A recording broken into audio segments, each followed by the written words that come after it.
ସମସ୍ତଙ୍କୁ ନମସ୍କାର। ସ୍ୱାଗତ ଗୋଟେ ନୂଆ ଆଉ କ୍ୱିକ୍ ଭିଡ଼ିଓରେ।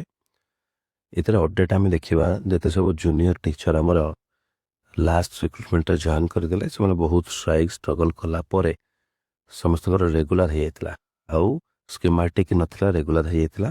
କିନ୍ତୁ ପୁଣି ବର୍ତ୍ତମାନ ହାଇକୋର୍ଟ ଅଫ୍ ଓଡ଼ିଶା ତାଙ୍କ ଉପରେ ଷ୍ଟେ ଲଗାଇ ଦେଇଛନ୍ତି। ସେ ଯେଉଁ ସରକାରୀ ଅର୍ଡ଼ର ରେଗୁଲାର ହେବାର ଅର୍ଡ଼ର ଉପରେ ଷ୍ଟେ ଲଗାଇ ଦେଇଛନ୍ତି। ଜୁନ୍ ମାସ ପର୍ଯ୍ୟନ୍ତ ଗୋଟେ ଷ୍ଟେ ଦେଇଛନ୍ତି। ତ ସେଇ କାରଣରୁ ବର୍ତ୍ତମାନ ପ୍ୟାନିକ୍ ସିଚୁଏସନ୍ ଓଡ଼ିଶାରେ। ଏଇଟା ହେଉଛି ସେଇ ହାଇକୋର୍ଟର ଅର୍ଡ଼ରଟା, ଦେଖିପାରୁଥିବେ। ତାକୁ ସମରାଇଜ୍ କରି ଗୋଟେ ମିନିଟ୍ରେ କେବଳ ମୁଁ କହିଦେଉଛି। 21 ତାରିଖରେ ଯେଉଁ ଅର୍ଡ଼ରଟିଏ ପାସ୍ ହେଇଛି, ତ ପିଟିସନର ଯିଏ ଅଛନ୍ତି ଫାଇଲ୍ କରିଛନ୍ତି, ଦେଖିଦିଅନ୍ତୁ ଡିଟେଲ୍ ଏଇଟା ଅର୍ଡ଼ରଟା। ମୁଁ ଆକୁ ଟେଲିଗ୍ରାମରେ ବି ସେୟାର କରିଦେବି। ତ ସେ କହିବା କଥା ଯେ ଯେଉଁମାନେ ପିଟିସନର ଯିଏ ସିଏ ଜୁନିୟର ଟିଚର କଣ୍ଟ୍ରାଚୁଆଲ୍ ବି ଏନ୍ଗେଜମେଣ୍ଟ ହେଇଥିଲେ 2018ରେ, 3 ବର୍ଷ କମ୍ପ୍ଲିଟ୍ କଲା ପରେ 2024ରେ ସେମାନେ ରେଗୁଲାର ଏଲିମେଣ୍ଟାରୀ ଟିଚର ହେଇଛନ୍ତି।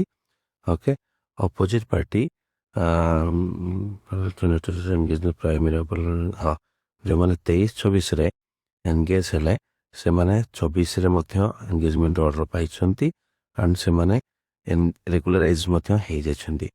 ତ ଆଜ୍ ଏ ରେଜଲ୍ଟ କ'ଣ ହେବ, ଯେଉଁମାନେ ସ୍କିମାଟିକ୍ ଟିଚର ଥିଲେ, ଯେଉଁମାନେ କି ମାନେ ସ୍କିମାଟିକ୍ ଟିଚର ଜଏନ୍ କରିଥିଲେ, ସେମାନେ 2018ରେ ଜଏନ୍ କରିଥିବା ଏଇ ଯେଉଁ କଣ୍ଟ୍ରାଚୁଆଲ୍ ଟିଚରମାନଙ୍କ ଉପରେ ରହିବେ। ସେମାନେ ସିନିୟର ହିସାବରେ ଗଣିତ ହେବେ। ତ ଫ୍ୟୁଚରରେ ପ୍ରମୋସନ୍ ପାଇଁକି ତାଙ୍କୁ ନିହାତି ଅସୁବିଧା ହେବ। ଯେଉଁମାନେ 18ରେ ଜଏନ୍ କଲେ ସେମାନେ ଜୁନିୟର ହେଇଯିବେ। ଯେଉଁମାନେ 24ରେ ଜଏନ୍ କଲେ, ଯେହେତୁ ସେମାନେ 26ରେ ପାଉଛନ୍ତି କ'ଣ ରେଗୁଲାର ପୋଜିସନ୍ ପାଇଯାଉଛନ୍ତି, ସେମାନେ ସିନିୟର ହେଇଯିବେ। ତ ପ୍ରମୋସନ୍ ଆଉ ସବୁ ବେନିଫିଟ୍ସ ମାନେ ସିନିୟର ହିସାବରେ ପାଇବେ।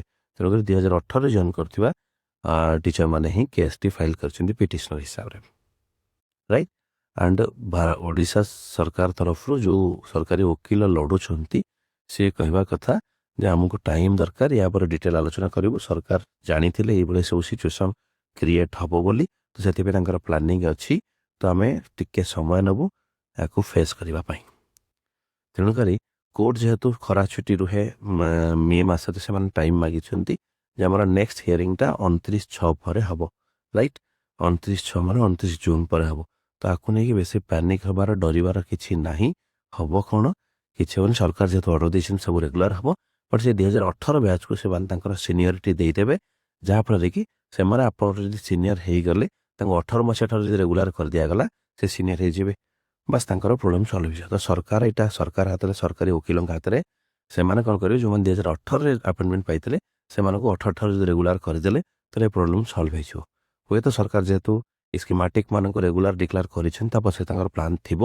ତ ପ୍ୟାନିକ୍ ନ ହେବା ଦରକାର। ଯଦି ସାଲେରୀ ମିଳିଥାନ୍ତା, ଏଇ ମାସରୁ ରେଗୁଲାର ସାଲେରୀ ମିଳିଥାନ୍ତା, କିନ୍ତୁ ଆରିୟର ହିସାବରେ ସେଟା ମିଳିବ। ଆଗକୁ ଯେଉଁ ଡେଟ୍ରୁ ମିଳିବ ସେ ଡେଟ୍ରୁ ମିଳିବ। ବଟ୍ ଆରିୟର ବା ବଳକା ସାଲେରୀ ସବୁ ମିଳିଯିବ।